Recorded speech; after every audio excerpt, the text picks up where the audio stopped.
mga bossing. Ito yung ano natin, 928 na Huawei modem router. Ang nakalagay pong SIM dyan ngayon is GOMO. Ayan, may power, malakas ang signal, malakas ang Wi-Fi reach at full bar ang signal ni GOMO. So, napakadali lang i-open na yan, marami tayo dyan sa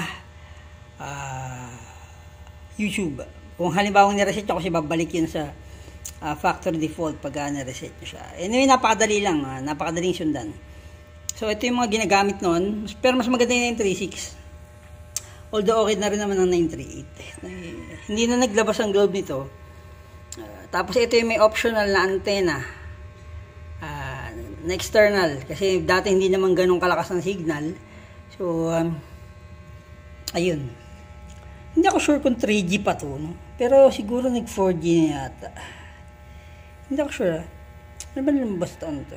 Hindi, 4G na pala to. Ang 3G nila, ang SIM card is nandun sa mismong canopy. May ganun sila dati. Actually, maganda yun. Dahil na-unli yung internet nun, tapos walang billing. Ang saya-saya.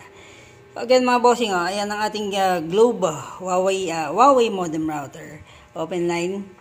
Ano pa bang kailangan nyo? Pwede si Panchito, si Dolphy, o si Babalo ang pumasok sa loob. Ano pang gagawin natin? Let's rock and roll.